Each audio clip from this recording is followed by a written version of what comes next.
It's time to sit back, relax, and listen to Conversations with Joan. Conversations with Joan will inspire, motivate, and empower you. Live your best life now. Listen, learn, think, and decide. And now, here's your host, Joan Herman. Welcome to Change Your Attitude, Change Your Life's Conversations with Joan. I'm Joan Herman. Thanks for tuning in.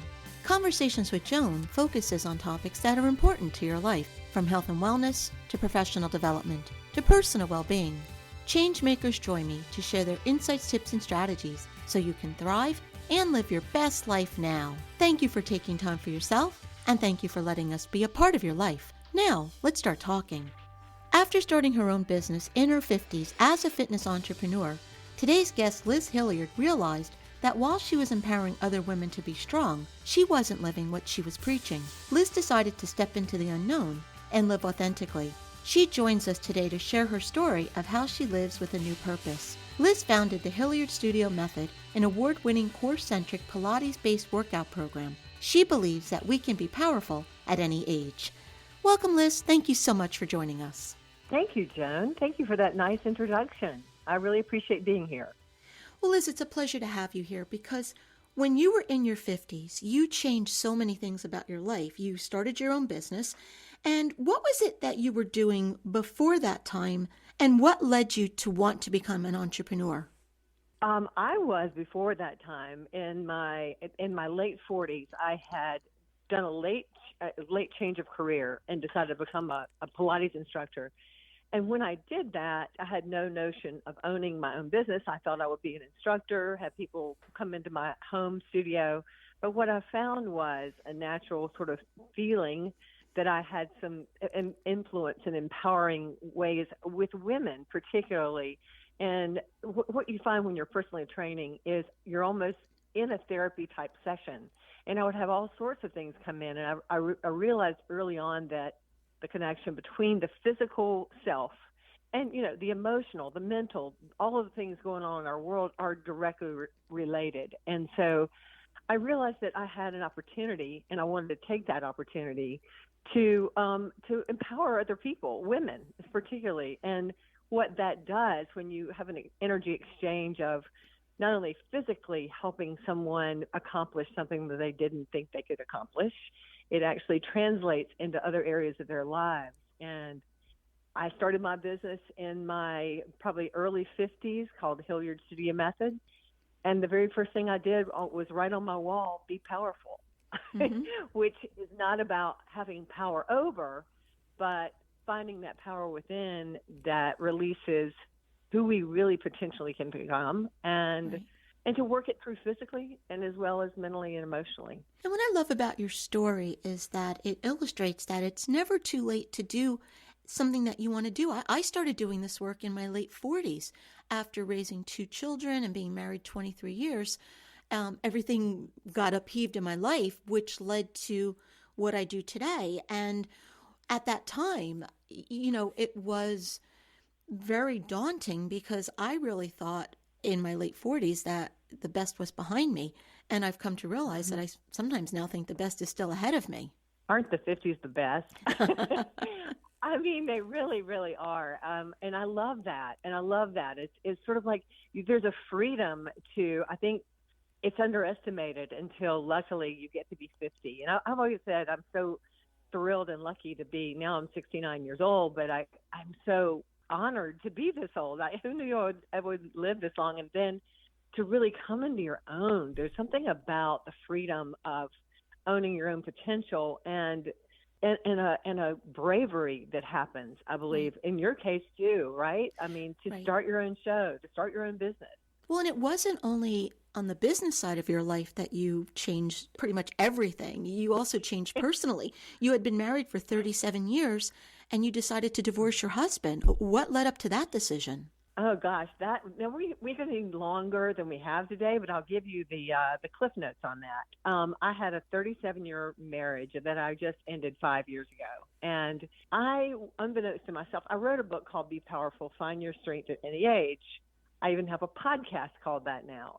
And the fact is I realized when I was writing the book that I was writing what I wanted to believe, and that I was always about authenticity. Just own yourself, own your space, don't be afraid, or find ways to have courage to find who you truly were.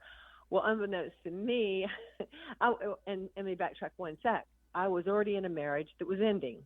My ex-husband and I, who remain friends to this day, it became a relief when we finally began the discussion of ending a marriage that had not been working for either one of us for many, many years before this happened. So it wasn't just all of a sudden, this happened.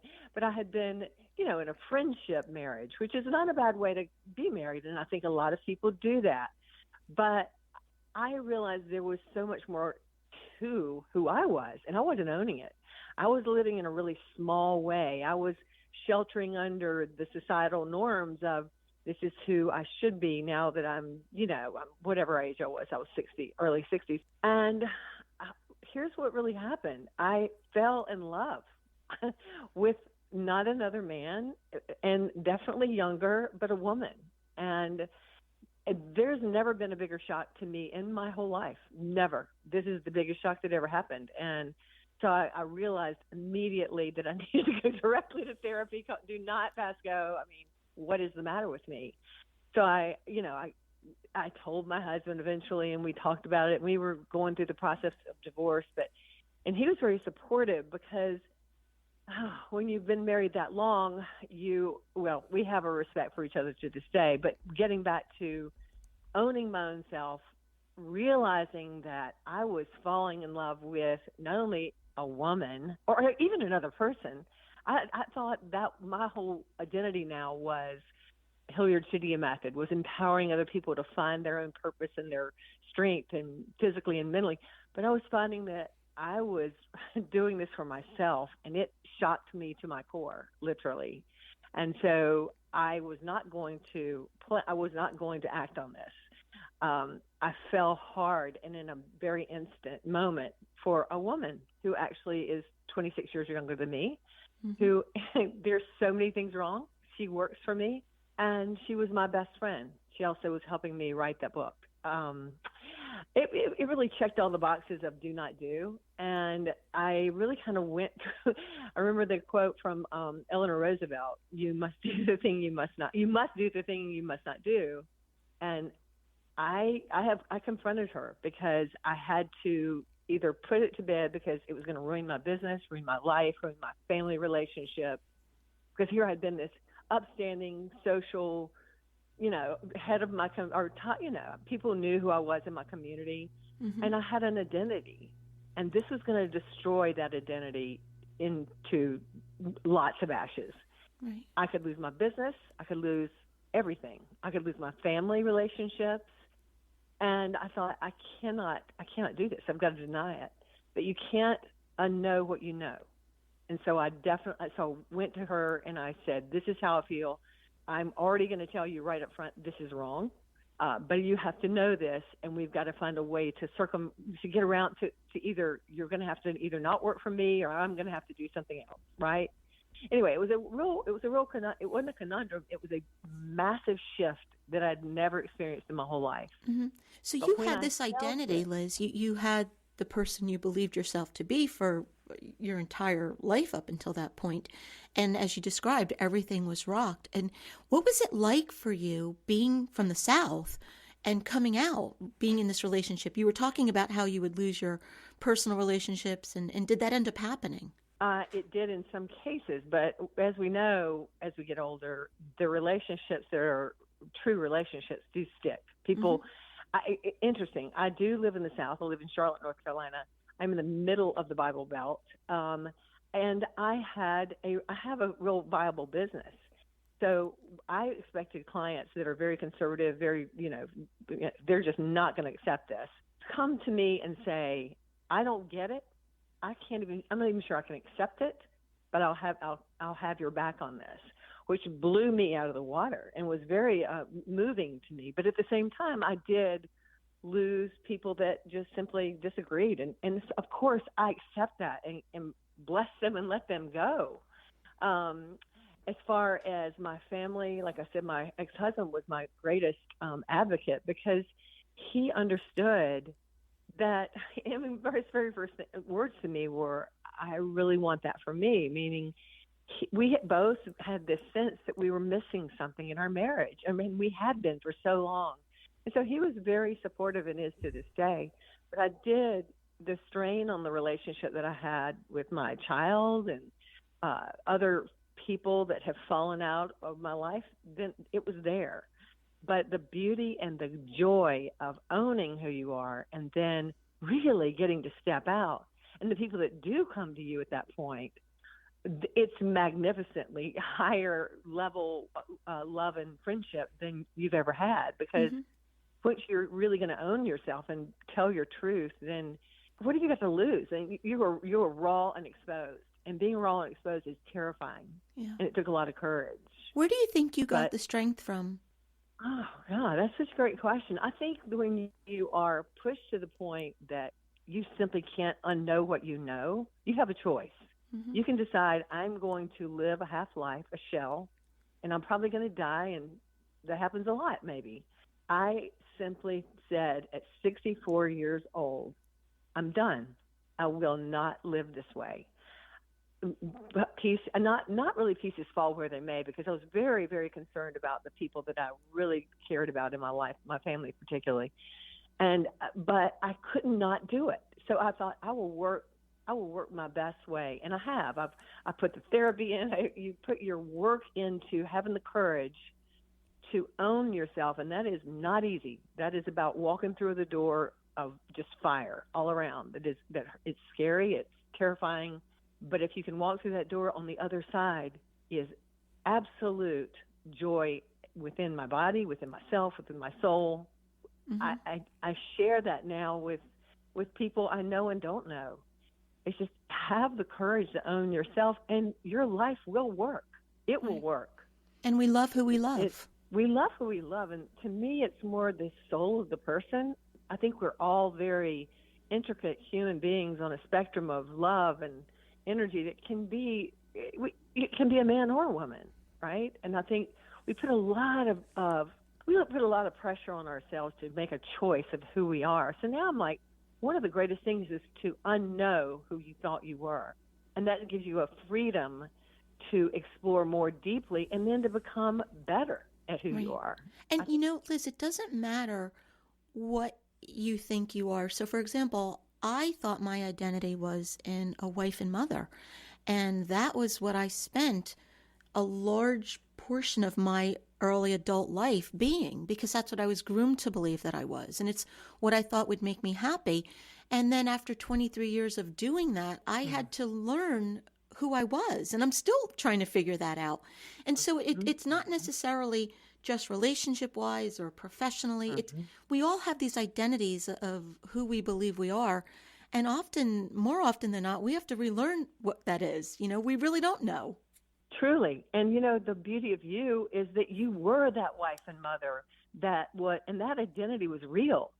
But I think we have many, many lives within this life, right? And so then you did your job. Your children were ready to go and be themselves and have their own lives. And so that is the beauty, I think, of it, is you did that. And you still are that. That's a part of you. But then you go, well, there's so much more. I've all of a sudden got this. Who am I now? And those moments of whether it be a soft crisis, a hard crisis, whatever it is, are our blessings. I think that we just get when we can deny them and go, oh, my life is over. What am I going to do now? My kids are gone. Or we can go, what is this opportunity? I'm healthy. I'm alive. What can be next? Or what can be next within myself? I mean, you don't have to go off and become anything. You can just become more you and continue to do whatever you're doing. But I just think it's such opportunity. For some people, Liz, it becomes challenging because they're so used to pleasing other people. And when you try to live to please others, you don't live authentically. So what advice do you have for someone listening to you right now to help that person live for themselves? Oh, that's such a great question. My advice would be that if you are living for someone else, like a child, your best in their best interest is for you to model the behavior of listening to your own self. Model the behavior of being a human being that is more, that so that they can see that they can be more. So, I think women particularly have this issue with, I have to be there for my children no matter what. And sometimes that can build into a job, a resentment. But when you can show your people that love you that there are so many more parts of you, and accept them into yourself, like, I love you, and I will be here for you, but today I'm going to do this for me, right? Mm-hmm. It gives them the freedom to also do that. I know how hard that is. You're a parent. I'm a mother. It's hard. And we're afraid of being judged. And so what you experienced, how did you navigate that judgment that I'm sure you faced? What were some of the tools that you used? I had to always, I avoided, I want a booklet on this. I might need to write the booklet, even though it wouldn't be, because everybody's got a different way to do this. The only way that I have found for myself to navigate this, and I still navigate it to this day, is to stand in my space, own it, and understand this is who I am. I'm coming from a place of love. I'm coming from a place of self-acceptance as well as acceptance of anyone around me. And you will be criticized. If you don't slip into that beautiful societal box, people are threatened. Maybe you're not criticized overtly, but even the quietness of, well, we don't know how to handle this person. They don't fit into any of our categories, right? So we'll just leave them alone. You've got to be ready for a bit of a loneliness factor to that. Mm-hmm. But then what I was saying in the beginning is you will feel very alone because there is no playbook on this. But the aloneness is the time where you cherish and you grow who you really are, that seed of Liz or that seed of whoever you are into being.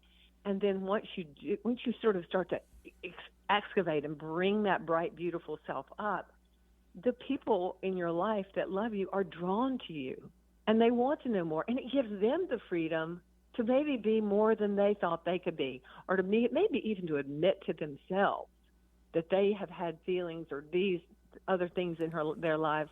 It gives other people a freedom to express themselves.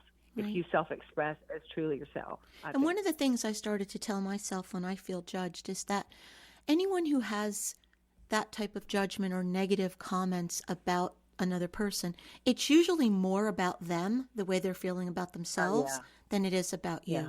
It's super hard, too, by the way, don't you think? Yeah. Because anybody that's going to criticize you, that is about them. That is not about you. They're making a judgment on you, but it's really their short-sightedness, their problem. But what I have a little tool I use, and it's really a spiritual tool. I see it, I accept it, and then I bless it and release it. So if somebody's coming at me hard, and they don't have to come with words, sometimes it can just be this presence of non-acceptance, of hatred, or whatever it is. I accept it, that that's how they feel. I bless them, and then I release them.